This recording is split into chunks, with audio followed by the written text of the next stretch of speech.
Hey guys, welcome to my channel Textbook. So in the last video we talked about stress and we were discussing about appraisal. जैसे कि Lazarus ने दो type के appraisal दिए हैं, primary and secondary appraisal. So let's see what it's all about. Okay, primary appraisal क्या होता है? Primary appraisal means perception of a new or changing environment as positive, neutral or negative in its consequences. जब भी हम कोई stressful situation face करते हैं तो हमारा माइंड बहुत जल्दी कैलकुलेट कर लेता है या जज कर लेता है कि इस सिचुएशन से मुझे क्या हार्म हो सकता है, फ्यूचर में कितना थ्रेट हो सकता है और कितनी चैलेंजिंग हो सकती है। ये कुछ सेकंड्स में हमारा माइंड पता कर लेता है, ठीक है। सो हार्म, थ्रेट और चैलेंज, ये तीनों चीज़ों से हम किसी स्ट्रेसफुल सिचुएशन को जज कर लेते हैं प्राइमरी अप्रेजल में, ठीक है। मतलब किसी भी स्ट्रेसफुल सिचुएशन में हमारा माइंड पहले प्राइमरी अप्रेजल करता है, पहले देखता है कि इस सिचुएशन में पहले कोई हार्म हुआ है, और अगर नहीं हुआ तो फिर ये देखेगा कि इन फ्यूचर आगे जाके क्या कोई हार्म हो सकता है, थ्रेट है कोई उससे। देन ये देखता है कि क्या वो सिचुएशन चैलेंजिंग है, उससे ओवरकम करना चाहिए या नहीं करना चाहिए, ठीक है। देन सेकेंडरी अप्रेजल में क्या होता है? When we perceive an event as stressful we are likely to make a secondary appraisal which is the assessment of one's coping abilities and resources and whether they will be sufficient to meet the harm, threat or challenge of the event. Okay, अगर situation stressful होती है, negative होती है, मतलब अगर आपको लगता है कि ये स्ट्रेस बहुत हार्म करने वाला है, थ्रेट करने वाला है, तो हम सेकेंडरी अप्रेजल पे पहुंच जाते हैं। यहाँ हमारा माइंड ये अप्रेजल करता है कि क्या हम उस स्ट्रेस को ओवरकम कर सकते हैं, ठीक है, क्या हमारे अंदर इतनी एबिलिटी है या रिसोर्सेज हैं उस स्ट्रेस को कॉप अप करने के लिए, ठीक है। एंड रिसोर्सेज मेंटल हो सकते हैं, ठीक है, फिजिकल हो सकते हैं, पर्सनल, सोशल भी हो सकते हैं। तो यहाँ माइंड को ये पता होता है कि ये स्ट्रेस हार्मफुल है, डेंजरस है, तो वो यही देखता है कि इस स्ट्रेस से हम ओवरकम कर सकते हैं या नहीं कर सकते, क्या हमारे पास सफिशिएंट रिसोर्सेज हैं ओवरकम करने के लिए या नहीं है, ठीक है। सो अगर हमें ऐसा लगता है कि हमारे अंदर इतनी स्किल्स, एबिलिटीज़ हैं, हम मतलब उस स्ट्रेस को अगर पॉजिटिव लेते हैं, मतलब डील करने के लिए, तो हमें कम स्ट्रेस होगा। एंड अगर हमें ऐसा लगता है कि हम ओवरकम नहीं कर सकते, रिसोर्सेज नहीं है डील करने के लिए, तो हमें बहुत ज़्यादा स्ट्रेस हो जाता है, ठीक है, एंड हम बीमार भी हो सकते हैं। सो अप्रेजल पे डिपेंड करता है कि हम कैसे रिस्पॉन्स देते हैं, एंड ये अप्रेजल हमारे माइंड में बनते हैं, प्राइमरी एंड सेकेंडरी, ठीक है। Okay, so primary and secondary appraisal से सिर्फ हमारे कॉग्निटिव एंड बिहेवियरल रिस्पॉन्सेज का ही नहीं पता चलता है, बल्कि इमोशनल एंड फिजियोलॉजिकल जो रिस्पॉन्सेज होते हैं सिचुएशंस में, उनका भी पता चलता है, ठीक है। तो ये अप्रेजल्स सब्जेक्टिव हैं एंड काफ़ी फैक्टर्स पे डिपेंड करते हैं। जैसे सबसे पहला फैक्टर है हमारा पास्ट एक्सपीरियंस। अगर सेम सिचुएशन हमने पहले एक्सपीरियंस करी होती है तो हमें आइडिया हो जाता है कि अब फिर से हम उस सिचुएशन को डील कर सकते हैं या नहीं कर सकते हैं। सो ये डिपेंड करता है पास्ट एक्सपीरियंस पे। अगर एक्सपीरियंस अच्छा रहा है तो हम उस सिचुएशन से फिर से डील करते हैं, हमें मतलब उसका स्ट्रेस नहीं होता, थ्रेट नहीं होता, और अगर अच्छा नहीं होता तो हम उसे अवॉइड करते हैं, ठीक है।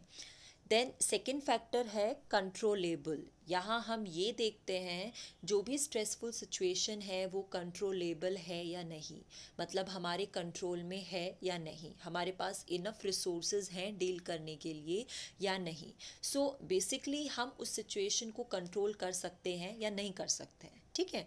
सो जो इंडिविजुअल ये मानता है कि वो स्ट्रेसफुल सिचुएशन को कंट्रोल कर सकता है, उसे कम स्ट्रेस होता है in comparison to those who have no such sense of personal control. Clear?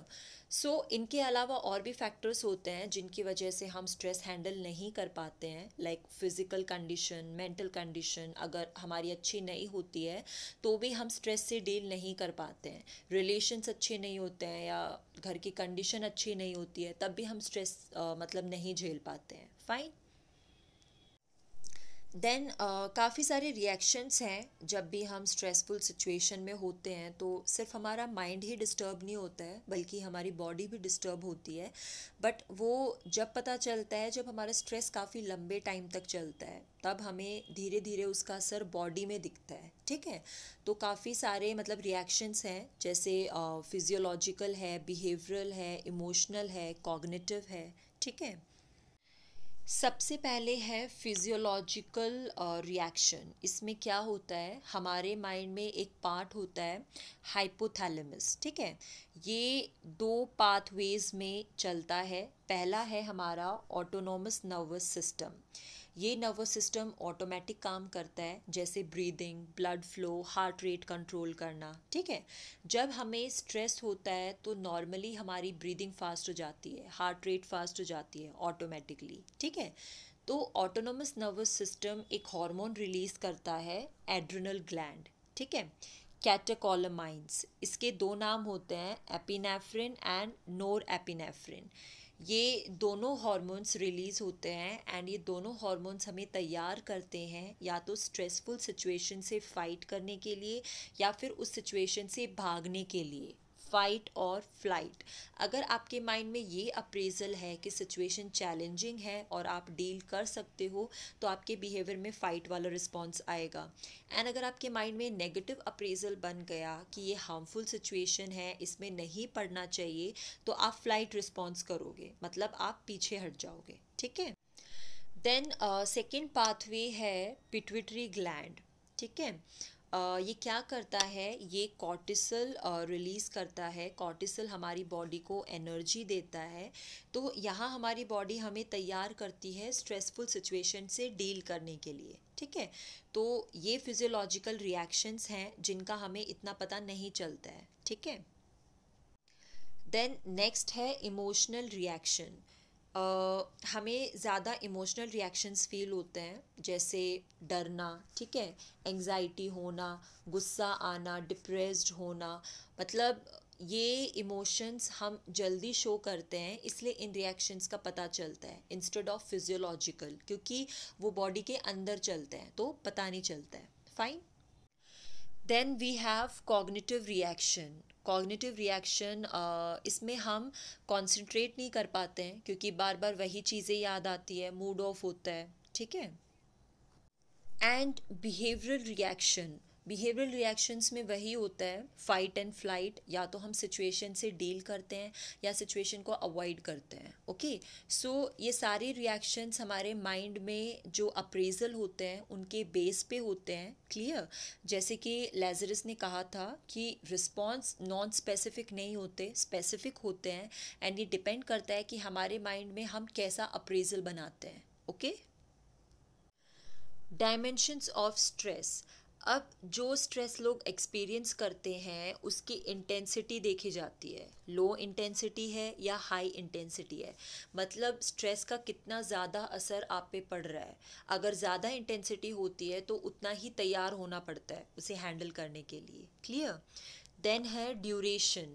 अब वो स्ट्रेस कितनी देर तक चलता है, ये मतलब ये देखा जाता है। ठीक है, अगर शॉर्ट टर्म के लिए होता है तो माइंड तैयार रहता है कि कुछ टाइम की बात है, हैंडल कर लेंगे।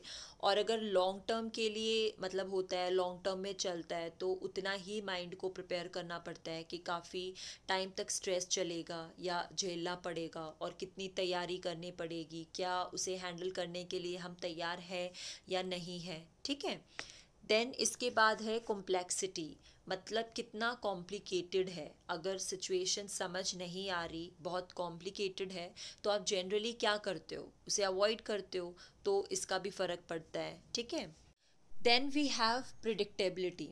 जैसे आपके एग्ज़ाम्स आने वाले हैं तो आपको पहले ही पता होता है कि स्ट्रेस आएगा, तो हमारा माइंड पहले से तैयार रहता है कि उस स्ट्रेस को फेस करना है। ठीक है, बट कभी अगर अनएक्सपेक्टेड कोई स्ट्रेस आता है, जैसे आपकी तबीयत ठीक नहीं होती एग्ज़ाम्स के टाइम, तो वहाँ सिचुएशन हैंडल करना मुश्किल हो जाता है। ठीक है, सो ये सब भी डिसाइड करता है कि हम कैसे स्ट्रेसफुल सिचुएशन में रिस्पॉन्स देते हैं। क्लियर, जिस वे में हम स्ट्रेस को रिस्पॉन्ड करते हैं वो डिपेंड करता है हमारी पर्सनैलिटी पे, हमारी अपब्रिंगिंग पे एंड लाइफ एक्सपीरियंसेस पे।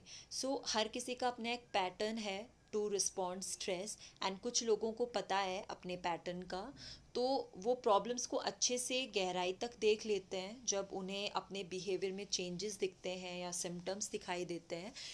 ये सिम्टम्स फिजिकल भी हो सकते हैं, इमोशनल भी हो सकते हैं या बिहेवियरल भी हो सकते हैं, ठीक है।